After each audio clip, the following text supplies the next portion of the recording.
Something that gets brought up time and time again whenever we're analyzing trends together is how frequently and how casually the term enemies to lovers gets applied to what feels like any book. Characters can just barely rub each other the wrong way upon first meeting, and that's enough to be considered enemies to lovers, and we put that label on it, we market it to death, and a lot of people come away feeling a little bit duped. It's very understandable. I'm sure many of us are aware that books not being perfectly marketed is a pretty big first world problem. Still, I do think it's happening frequently enough where I understand where the irritation is coming from, and especially in this particular trope, I happen to agree, because I think there are certain expectations that people have when you're told that there are enemies to lovers. It's the same as if you told somebody you're going to be watching a hero's journey, but the characters never actually leave the town that they come from. You would feel a little bit confused as to how that label ever got applied, but if it was like, oh, actually, it's just that they went through some kind of internal journey, that's the reason that we applied this label, you'd be like, that's not quite the same thing. And when I was saying that there are certain expectations in place, of course it's good when certain stories can subvert your expectations or when they can take a trope and do something a little bit different, but that's not exactly what we're talking about. What we're talking about is when it gets applied too liberally. It's disappointing because a lot of times with enemies to lovers, it has so much potential to do something incredibly impactful.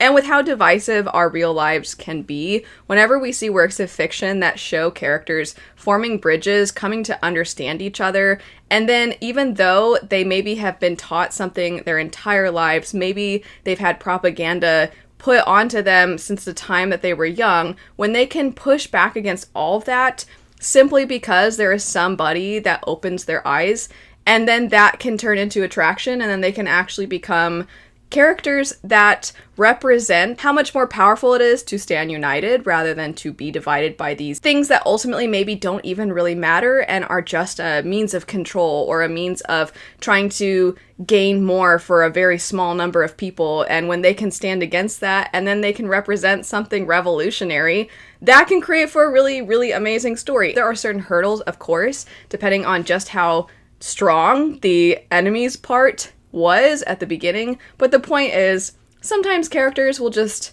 not have opened the door for somebody when they were walking in, and it's some big misunderstanding because maybe they were too in their head or something and they didn't even realize the person was behind them, but the other person's like, oh, they definitely knew I was there. How dare they not open the door for me? And now I gotta work with this guy? And that's enemies to lovers. So what I wanted to do today was go through a list of books where the term enemies to lovers has been applied to them and tier rank them based off of how accurate I think that label is. Before jumping into it though, a big thank you to Elorial for partnering with me on today's video. Elorial is a new fantasy romance and romantasy-centered book box where readers can choose from 3 special edition selections each month. All books are limited, exclusive hardbacks that sell out quickly. July and August sold out almost immediately. Elorial is also really flexible and gives you the option to skip a month if something doesn't catch your eye penalty-free. For the month of November, you can get your first book for $14.99 using the code FLIRT, and if you use this code, you'll get a bookmark specific to the book you choose, as well as a fun sticker sheet perfect for bookworms who enjoy journaling their reviews. As for the books, we have Thrown in the Dark, which follows Damien Bloodthorn, who is destined to fulfill his father's demonic legacy until a bubbly pickpocket named Amma accidentally chains herself to him with magic. We also have a completely custom edition of The Sacred Space Between, the new dust jacket, sprayed edges, and unique end papers. This is an enemies to lovers story about an exiled saint and a devout iconographer tasked with painting him. And last, we have Our Vicious Oaths, a fae story following a warrior princess and a vengeful fallen king. I'm a big sucker for maps, so as soon as I saw that, my interest was definitely piqued. Plus, the main character leads a group of serpent riders, and I'm also a huge sucker for animal and creature companions. Thanks again to Elorial for working with me. Don't forget to use the code FLIRT, and now on to today's video. There will be 25 different books that we're tier ranking, and there are 6 different tiers. The bottom tier, of course, is the one where it's the most mild and perhaps the most inaccurate, and then all the way up to the top where, yes, very much so, these books fit within that category. And I do want to be clear that just because they fit in the category doesn't necessarily mean that they're books that I absolutely love, nor is it necessarily a recommendation. I just think that the actual application of this trope is fair. But the bottom one is labeled Your Family and My Family Have a Past. And the reason that this is at the bottom is because I think there's a difference between forbidden love and enemies to lovers, because it facilitates a different kind of story and different kinds of obstacles. It's similar, and I could see it falling under the umbrella of enemies to lovers, but I don't necessarily think it's the same, as a lot of times it's not the characters themselves that hate each other, it's that other people hate each other and they are forced into certain circumstances that they would like to get out of. And maybe even they're in love with the other person. So it's the opposite of enemies to lovers. They actually want to be with them, but other people don't want them to be together. So that's why this is at the bottom. It's almost like a case of mistaken identity, where it's almost more of a, it's not the correct trope that's being applied. Tier 5 is I don't like you, or I don't think you like me. While similar to enemies to lovers, because there is an element of you have to have your feelings transformed, the transformation is not nearly as extreme. This is where we're gonna have books where it's more so the first impression was maybe a little bit off, or they got off on the wrong foot, but they were never actually on opposing sides of something significant. Tier 4 is you're my rival or competitor. And I debated whether or not I actually felt like this one was also a case of mistaken trope identity, because I do think there is a difference when characters are in competition with each other, but I do also find that sometimes in these sorts of stories, the competition aspect of things or the rival aspect of things can also be within dangerous circumstances, or maybe they're pitted against each other and they don't really need to be, but also a lot of times they don't like each other. And so it's sort of like enemies, but a smaller degree of that. Tier 3 is I hate your side. This one is tier 3 and not tier 2, because even though there are some similarities between what I described as true enemies to lovers and this, where you maybe have been told to hate another side, but it's through getting to know somebody from that side that your feelings are transformed.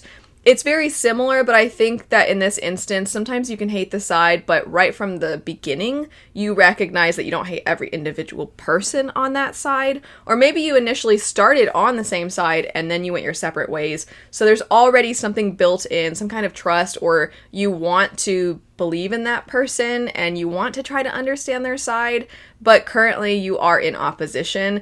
This, I think, is still really close, and if somebody applied enemies to lovers to the books that fall within this tier, I would understand. I just don't think that the feelings are as extreme as they are within the top 2 tiers. Tier 2, on that note, is I hope you die.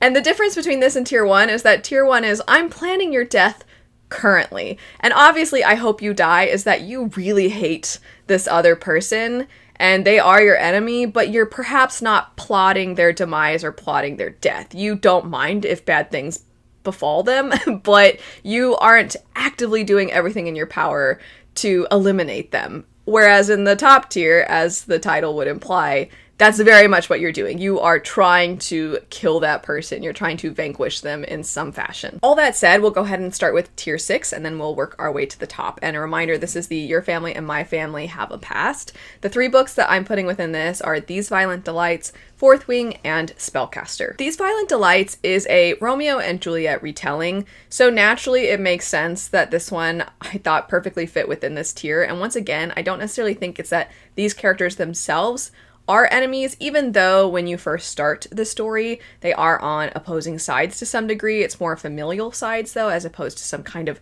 army or bigger conflict that involves more people. And in this story, though, they clearly had a past where at one time they perhaps did care about each other, and then drama ensued, and now they are kind of butting heads, but also you can see that they have this attraction for each other, that they care about each other, that they once cared about each other. And so once again, if I'm thinking of the hurdle of how hard is it to overcome these feelings, it's not quite the same, or the hurdles themselves are a little bit different. It's of a different flavor than it would be if they were true enemies. Fourth Wing and Spellcaster actually are almost identical in how they approached enemies to lovers, or at least how the enemies to lovers trope got extracted from them, in that when these 2 characters enter this dangerous school setting, there is this mysterious dark figure who, in the case of Fourth Wing, is obviously Xaden. And then there is a character that is kind of the equivalent of Xaden within Spellcaster.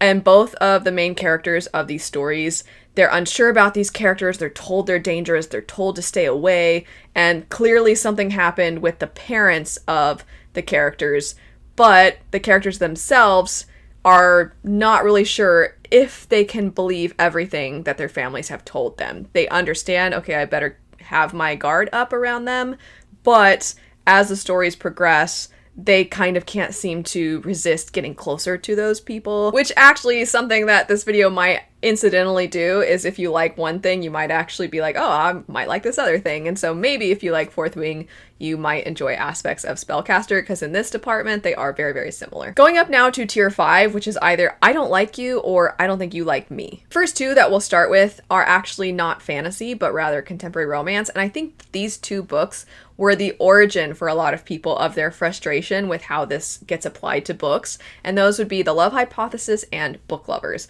I think both of these don't have enemies to lovers whatsoever, and again, I want to reiterate that I think tier 6, it feels closer to enemies to lovers, but I think at the end of the day, it's a different trope, whereas here, it just doesn't feel like it at all. It really comes down to what I labeled this particular tier as, which is that in the case of Book Lovers, they kind of just got off on the wrong foot. The character got a not favorable impression of the love interest at the beginning, and then pretty quickly, once they actually speak basically one time, not only are they already over their mistaken impressions of each other, but the other character, I feel like attraction starts to happen almost immediately. So I really don't think enemies to lovers applies here whatsoever. In the case of The Love Hypothesis, this is filled with shenanigans and they are fake dating. I mean, I think that trope applies to The Love Hypothesis, but enemies to lovers, I don't think so. I'm always confused when I see this labeled as such, because all it really comes down to is that the guy that the main character is fake dating, she's thinking, oh, this is probably such a burden for him, and I feel bad that he's roped into this, but he has his reasons why he's agreeing to this also, so I guess it works out, but I don't know, I feel like I annoy him. And that's not the same. That's not the same at all. And in this book's case, there are frequently moments where the guy randomly has his shirt off, and the character's like, oh, wow, he's actually pretty hot and muscular. And then there are parts where it's like, here, there's not enough room to sit on my lap. And it's like, okay, and everybody thinks they're dating. That's not enemies to lovers. Ha, I just don't understand why that one has ever been considered that. And feel free to try and change my mind as to why you think some of these, it makes sense for that label to apply. I would actually love to see some counter arguments to some of how I'm tier ranking these. Returning to fantasy, though, the next two within this tier would be Uprooted, as well as Once Upon a Broken Heart.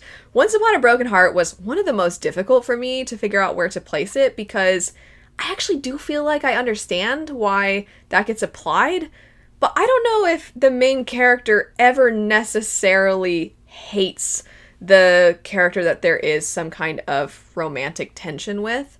I think it fits better to assume that this character very much is like, I don't know what's going on with that person. And sometimes I feel like they want to help me. Sometimes I think they're a trickster. Sometimes I don't know if it's even in their nature. But it's such almost nonsensical fairy tale feels. It's actually why I kind of thought that this story was a lot of fun, is because it takes your traditional outlandish fairy tale and it really leans in. But this sort of trickster character that is villainous in a lot of ways that our protagonist finds themselves in some fashion tied up with, this doesn't really feel like they hate them or that they're trying to kill them, but they do wonder if that character is trying to do that to them.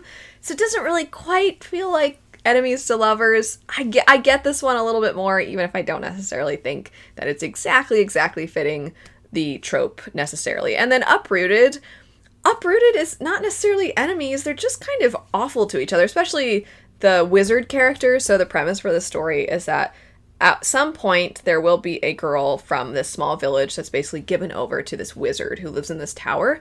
And our protagonist is said girl who is given over to this wizard. And he is pretty mean to her. And she's like, this sucks. And I guess that's enemies to lovers, but I don't really think that they were plotting each other's demise or that they genuinely had such a hatred for this that they're going to go to battle and they're going to rally people and we march at dawn kind of a situation. I think it's more of just they don't like each other for a long time. And then at some point they do. Jumping up to tier 4 where we have You're My Rival or Competitor. We'll go ahead and get Divine Rivals out of the way. They even have the same name, so it feels like the perfect one to start with. And I wouldn't have put Divine Rivals here just because the two main characters are rival journalists, because just because they're rival journalists doesn't necessarily mean that they hate each other or that they have all of these things that they have to overcome. However, in their case, there are a lot of additional factors. So, for example, there are class differences between the two of them, and it actually does cause them to look at each other in a way that is very unfavorable, especially, I would say, how he looks at her, because he is from wealth, and so he has some pretty awful views initially, things that she has to almost go out of her way to prove to him aren't true, and not that she even really wants to or should have to. And it actually made even me, as the reader, initially think, I don't know if I ever want these characters to be together. And that's part of what I think a lot of people enjoy about this trope, is that seeing how the characters can work through their differences and open each other's eyes, where you also feel it, where you also are like, I don't think so. Because a lot of times what makes this kind of fall apart or makes this trope not really hit home is that right from the start, it's borderline just miscommunication or something to that degree. And so you already see the writing on the wall, you see how they're going to end up together, and it doesn't feel like it's that difficult to push through. But in this case, watching how these characters basically inform the others when it comes to morals and integrity and hard work and perseverance and how they move each other, that's the kind of stuff I think a lot of people really appreciate about this trope. So divine rivals, I thought, fit within this very, very well. I'm also putting Beach Read within this, and Beach Read, I don't think that they necessarily are hating each other. They're not filled with anger at the other person. But in a similar fashion to Divine Rivals, it's more than just they somewhat are on different sides. So in this case, if you don't know anything about this book, it is contemporary romance, and the two main characters each are writers, but they write in different genres, and so they have views of the other. One kind of thinks that the romance books are fluff, basically, and then the character that writes romance books thinks that the other guy is just pretentious, and so they're kind of having to push through those stereotypes of each other's professions and their life's work in order to try and write each other's works and understand the difficulties of that. And so I think that naturally sort of, even though it's a smaller scale, does sort of fit within this, but I also just don't think it's quite extreme enough. And then the last one for this category is Serpent and the Wings of Night. This could have lasted for longer as far as the feeling of enemies to lovers within this, but it doesn't last that long, and it really just ends up being you're my competitor, and it puts them on opposing sides. And then there are some reveals in the story that you're like, maybe it is actually enemies to lovers, but I think for a long time it just feels more like competitors. And there is this, maybe we are going to have a temporary alliance so that we can each try to get what we want, but once we reach a certain point, now we're back to being enemies. We're closer to being enemies. Not as significant or as extreme as what you see in other books, but I do think that I can understand the label being applied to this one. Now on to tier 3. I hate your side, but maybe I don't hate you. This one's a little crowded. There's a little bit more here. I think absolutely enemies to lovers makes sense for these. I would say anything in tiers 3, 2, and 1, I give a pass. If I see this label applied to these books, I think, all right, that's a little bit more understandable than some of the other books that we've seen. And the first one on this list would be Fireborn by Rosaria Munda. Fireborn is a perfect example of what a lot of us are looking for when we jump into something that is labeled enemies to lovers. First off, you do see class differences between these characters, even though there's been a revolution that's meant to erase class differences.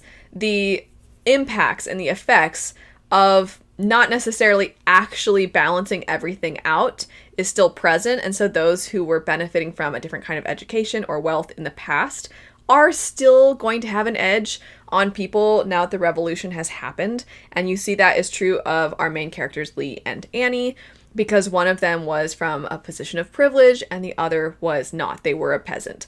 So you already have that within the story, and it really does impact sometimes how they talk to each other, how they connect with each other, even though they are starting out as friends. So I think the almost friends to enemies to lovers, that way of describing certain books, I think that's a little bit closer for Fireborn. Also, as the series progresses, there are very, very reasonable actions taken by both characters that you can comprehend why they are feeling the way they're feeling, even though, personally for me, I was always on Annie's side, but regardless, you can see why the characters are starting to go towards certain things, and they're flawed, and their life experiences are impacting the decisions that they're making, and sometimes that puts them on opposing sides. So I actually think it's applicable in Fireborn, The only thing, though, that's keeping this here and not higher is that I think at the end of the day, these characters always care about each other. Next up, we have the Bridge Kingdom, and this is one where from the time that the main character was young, she was trained so as to inform her father and basically be a spy on her father's behalf for the person that she's going to marry as a part of an alliance. And her family wants to take over this particular area, which is known as the Bridge Kingdom. Our other character, Aaron, is somebody who is fully aware that this woman that he's about to marry for the sake of this alliance probably is going to try to feed information back. So right from the start, these characters are basically on opposing sides and they do have their guards up. But once they meet each other, pretty quickly they realize, I don't actually hate this person right in front of me. Even if I hate what they represent or maybe who they serve, I wouldn't describe necessarily them filled with hatred for one another. I think that they are just consistently unsure about the other character, but the more experiences they have, the more that it kind of makes them realize maybe we could do more if we worked together. But similar to some of the other ones I've talked about, as the story progresses and as certain things happen, it does pull them apart. So it's almost like we're playing around with enemies to lovers, where sometimes we're fulfilling that and sometimes we retreat and sometimes we go back and forth between the two. I mean, I'd even argue that how I labeled tier 2 of the I hope you die, sometimes that was true of this, or sometimes maybe even I'm sort of plotting your demise. That might be a little accurate sometimes, but I think that they have more attraction and interest in each other. I think that ends up trumping oftentimes those other feelings. Also within this category, we have another fantasy book as opposed to fantasy romance or contemporary romance, and that would be An Ember in the Ashes.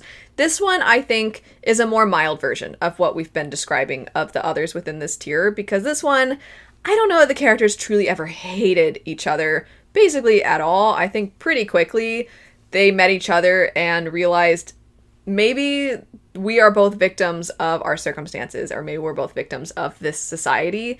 And also pretty quickly, I would say they have attraction for each other. So truly, it's more that I hate your side, less I hate you. Also, another fantasy book, not fantasy romance or romantasy or contemporary romance, we have Mistborn. I actually don't see people consider this one enemies to lovers on lists as frequently. I think it's more of a user recommendation. So if you go to Reddit or if you're asking somebody recommendations, I'll see this pop up from time to time. And I think it's fairly accurate, because if you don't know anything about Mistborn, which congratulations, that's kind of surprising. If you watch book content, you don't know anything about Mistborn, that is shocking to me. But anyway, the setup for the story is that you have a certain group of people that are nobles who hold most of the power within their society, and they serve the Lord Ruler. And then basically everybody else is part of the Ska population, and you could almost equate that to being like a peasant class, and that's it. There's not really any in between.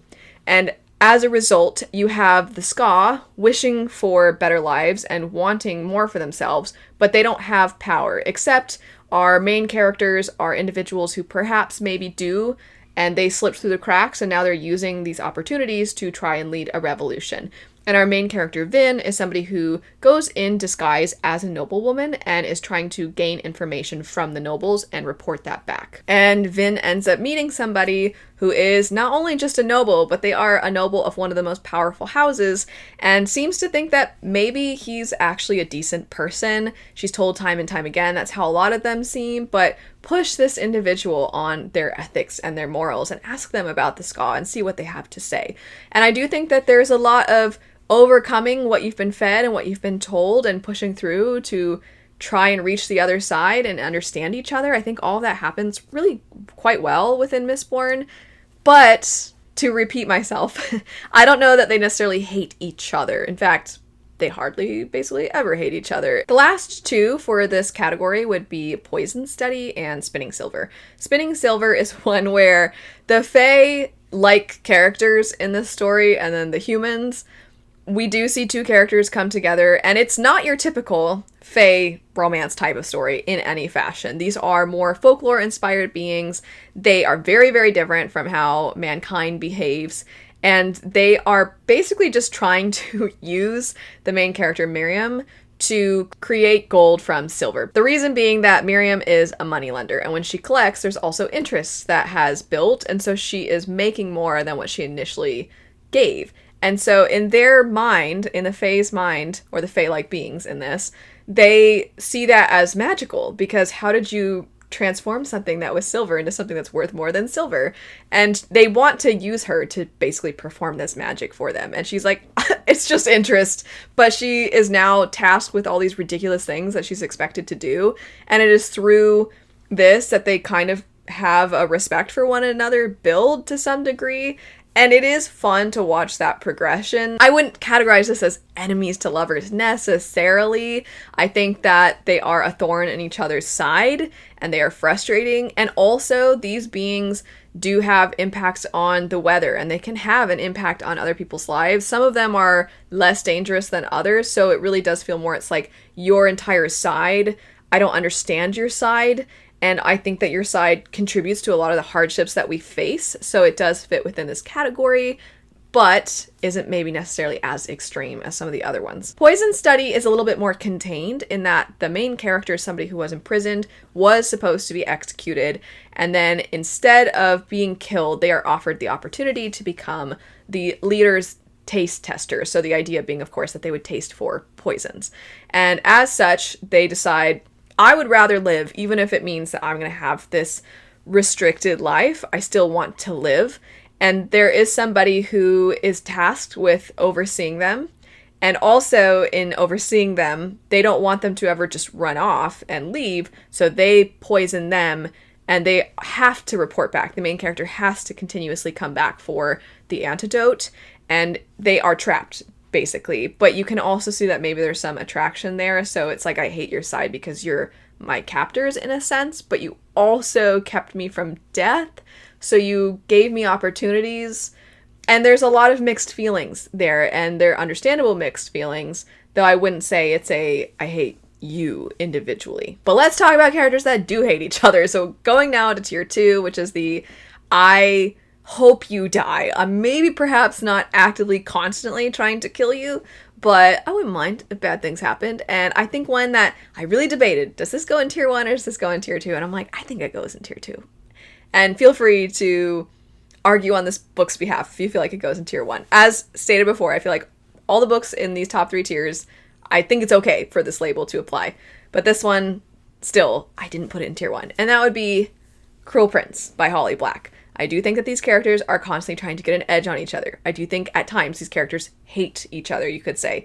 And sometimes I think these characters are mistaken in what they are identifying as hate, or maybe their obsession with the other character. They think it's rooted in how much they despise them. But maybe that's not necessarily true. So I do think there are times certainly where these characters are awful to each other. It is a Fae story. If you know nothing about Cruel Prince, that, similar to what I was saying about Mistborn, would be surprising. But you do have a human character and a Fae character, and he is awful, as a lot of the Fae are. They are tricksters. They are trying to constantly get something on somebody. They are trying to gain, and they're also just trying to entertain themselves pretty often. And humans are a form of entertainment for them. And our main character, despite being a human, is formidable, and she is able to kind of go head to head against them in her own ways. One of the ways is that she has the ability to lie and they do not, so she uses that against them. She kind of serves as a spy. Sometimes she's even working for certain courts that seem like they're in opposition. So there are certainly elements of enemies to lovers within this. Perhaps, though, not as much as the I want to kill you because genuinely I think you are one of the worst people in the world. The next 2 are both Beauty and the Beast retellings, and that would be the Northwind and ACOTAR. Anytime you have a story where somebody is keeping somebody in captivity, naturally it creates animosity. You have the characters who are in captivity hating the other person and wanting bad things to happen to them oftentimes so that they can leave because they want their freedom. They do not want to be held in this place. And of course, the main joke that people always apply to stories like this is that they have Stockholm Syndrome, because how could you ever go from being held captive to loving the person holding you captive? Kind of seems like textbook Stockholm Syndrome. But in both of these books' cases, there are oftentimes extra fantastical elements that play a role in why somebody has to be given over to this individual. Usually there's some kind of curse, and also then the other person is an unwitting participant in the situation. They don't really want to be involved in this, but it's somehow for the good of the realm or the good of all mankind. It usually has something like that, and then these characters are working together, and yes, there is an imbalance between their amount of power that they have, but they care about each other, and usually they care about other people as well, so they don't want bad things to happen to them, but then they usually have to come together to try to push back against whatever is forcing this in the first place. Certainly in these situations, sometimes the characters who are being held captive are trying to harm the person that is holding them captive, but for various reasons they are not able to they're not able to follow through, whether it be they just themselves aren't capable of committing this extreme act of violence, or maybe they are afraid because if they do find out there's more going on, they don't want bad things to happen to the individuals that they left behind, family members or friends or those sorts of people in their lives. So oftentimes there is a level of the top tier of I am actively planning your death or demise, but oftentimes that retreats and they have to try to find some other kind of solution, and usually that solution involves working with the captor. I think a lot of times, though, a true captive situation, when I say true, I'm not trying to argue that these books don't have captive situations, because of course they do, but because there's usually some kind of circumstances outside of this, I think pretty quickly the characters realize, oh, there's more going on. And I think if this was somebody literally just kidnapped somebody just because, and then held them in their house, their fancy mansion or whatever, the way that is usually the case in these sorts of stories, if they just did that, you'd be like, oh yeah, no, this is 100% supposed to be in the I am actively plotting your demise. But I don't know. I think if that actually happened, I'm like, well, I would never want it to go to the lover's side of things. I'd be like, no, get him. Now for tier 1, I'm planning your death currently. First up, we have The Shadows Between Us, and this is a story where a character has the opportunity to try and win the heart of the current ruler, and she is hoping that she can accomplish this, and then once she does, she can then murder this person and then just take all his wealth and power. So she is actively hoping to kill them. It's not quite the because I hate you, it's just because she's kind of not a very good person. But in her pursuit of doing this, it turns out maybe the person is wicked in their own ways, and maybe they would actually work well together. So it's kind of enemies to lovers, but subverting your expectations, which is why, even though it doesn't fit necessarily in how I typically describe enemies to lovers, I still think it fits, and it's doing something a little bit different with the trope. We also have Six of Crows. There are a few different relationships within Six of Crows, but there is one in particular where you find the term technically applies, and absolutely, these characters do not get along. One of them is the equivalent of a witch hunter, and then the other one is basically a witch, you could say. And of course, you would expect that because one of them is actively hunting the other, and they have been told things about these individuals who hold power. They think that they're evil, they think they're awful, they think that they are causing harm to other people. That is what leads them to hunt them. And then through some circumstances that force them to work together to try and survive, they start to realize that maybe everything I've been told isn't necessarily true. And then the other character, understandably, has been hunted. So they hate this feeling, but they also are working together with this individual to try and survive.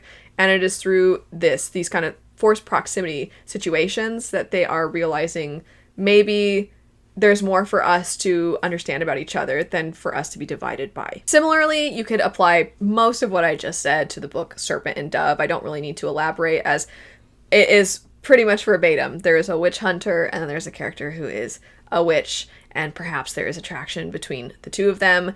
Another situation that's kind of similar, where there is a character who has some kind of power and a character who is a hunter of some sort, would be Do Kill a Kingdom. This is a little bit different in that it's more of like a siren type of character, and then somebody who hunts sirens. And the siren type characters, they have a tendency to eat the hearts of men, and so this character is trying to do that, but through reasons, they end up finding themselves alongside the other individual, and maybe they're realizing that they would have to throw away everything if it meant not killing this other person. Falling Kingdoms, this is a series I haven't read in years, and it is so traumatic, and there are so many factions, and there's so many people constantly switching sides. It's drama filled. If you are looking for a very, very, very dramatic fantasy series, you will get that with this.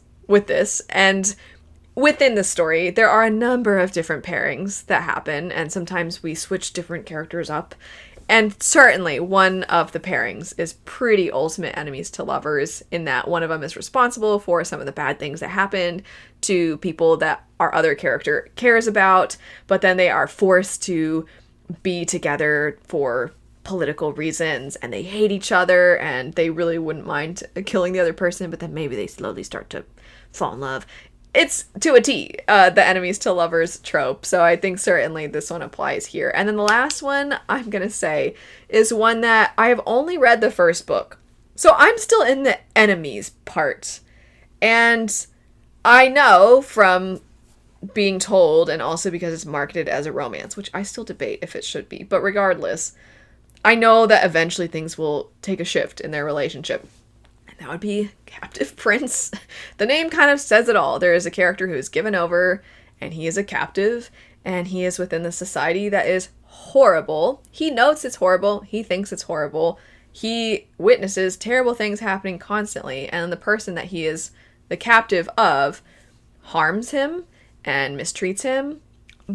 But apparently, from what I've been told, things will change. Their relationship with each other will open their eyes to how things should be, and they might work together to make their country better.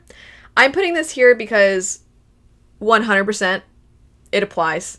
I just can't speak to the progression. And also, just because things are within this top tier doesn't necessarily mean that I love these books, or I think these books are perfect examples of what you can do with enemies to lovers.